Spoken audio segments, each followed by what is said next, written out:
ঋষি পরিবার TV subscribe. এতে কি এতে কামড় দিতে চাই? এতে কামড় দিতে চায়। ওই ই রে আমার ওই ই রে 1 2 3 যাও চলে গেছে। এই মুরগিটার সাথে 16টি বাচ্চা ছিল। একটা একটা করে বাচ্চা নিয়ে এই বেজিটা খেয়েছে, 12টি বেজি খেয়ে ফেলছে অলরেডি। তারপরও আমি 12টা বাচ্চা খাওয়ার পরও বেজিটার ধরা পড়লো। অন্য কেউ হইলে হয়তো মেরে ফেলতো, আমি কিন্তু মারবো না তাকে, আমি তাকে ছেড়ে দিব। এই জন্য ছেড়ে দিব, বেজিটা মানুষের অনেক উপকারে আসে। কারণ এই বেজিগুলো যেটা বিষাক্ত সাপ, যেটার আমরা কোবরা সাপ বলে থাকি, ওই কোবরা সাপগুলা এই বেজিগুলো একদম মেরে ফেলে। এই জন্যই আমি এই বেজিটাকে ছেড়ে দিব। অন্য কেউ হইলে হয়তো মেরে ফেলতো। হ্যাঁ, আপনি এই বেজিটা দচ্ছুন কতুন? এটা ধরলাম আমি আমার ওই ইরে শ্বাস করি আমি। হ্যাঁ, ওই ইরি খেতে ইঁদুর ধরার জন্য এই কলটা বসাইছি। হ্যাঁ, ওই ইঁদুরের জন্য যে খানাটা দিছি, এই খানাটা এই বেজিয়ে খাইতে গেছে আর আটকে খাইতে গেছে। গেছে আর ভিতরে ঢুকে আটকে গেছে। এত তো যেভাবে হাত দেন চাই কি এর হাতে? এতে কি এতে কামড় দিতে চাই? এতে কামড় দিতে চায়। ওই ই রে থাক ভয় লাগে, দাঁতটাত লাগবো। এতারা আমরা ধান খেতে বইছেন মতন হাতে এনা আটকা পড়ছে কেন? এতে আমার এই মেশিনের মধ্যে হুম, আটকে গেছে। আর মেশিনটা কিন্তু খুব চমৎকার। হ্যাঁ, এখন এটা আপনি ছায়া দিবেন কোন জায়গায়? এটা আবার তাকে ওই যেখানে সাপ বসবাস করে যেখানে সাপ বসবাস করে ওইখানে ছেড়ে দিবেন। ওখানে ছেড়ে দেবো। যাক আলহামদুলিল্লাহ।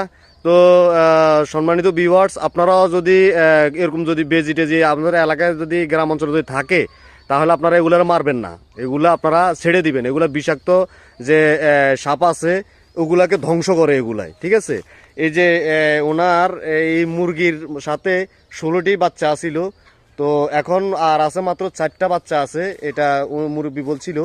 তো এই 4টা বাচ্চা আছে, 12টা বাচ্চায় বেজিয়ে খেয়ে ফেলছে। এই জমিনের মধ্যে যে জমিন থেকে এই বেজিটা ধরা হয়েছে, উনি বলছে আর কি ওইখানে নাকি আরো গর্ত আছে, ওই গর্তটা এখানে নিয়ে ছেড়ে দিবে। তো আমরা ওনার সাথে সাথে যাই, চলেন। তো উনি ওইখানে ছেড়ে দিলে আমরা দেখাবো যে এই বেজিটা উনি ছাড়ে কিনা না মেরে ফেলে, ঠিক আছে? তো আপনারা আমাদের সাথে থাকুন, আমরা দেখতেছি উনি বেজিটা কি করে। উনি বেজিটা ছেড়ে দিবে, উনি নিজে বলছিল ওনার আমরা কান্দি বলি আর কি, চতুর্দিকে পাহাড়ের উপরে নিচে অনেক গর্ত আছে, ওটার সাথে বিষধর সাপকল থাকে। তো এই এই ঘটনাটা ঘটছে নোয়াখালী সুবর্ণচর। এটা হচ্ছে 1 নং সজ্জবর ইউনিয়ন, না? হ্যাঁ, 1 নং সজ্জবর ইউনিয়ন, 4 নম্বর ওয়ার্ড। তো এই আমরা ওনার পিছে পিছে যাইতেছি, আর এই বেজিটা কত সুন্দর করে যায় বা কিভাবে কি করে আমরা এটা দেখব। তো আমরা যাইতেছি আসলে এখান থেকে ইন্দ্রি ছাড়বে না কি ওদিকে? হ্যাঁ, শেষে খারান আমি রেডি হই। হাতে অনেক জটপট করতেছে যাওয়ার জন্য, তবে অনেক দোয়া করবো এই বেজিটা। 1 2 3 যাও চলে গেছে। কই গেছে? গেছে কোন দিকে? এদিকে চলে গেছে কেন?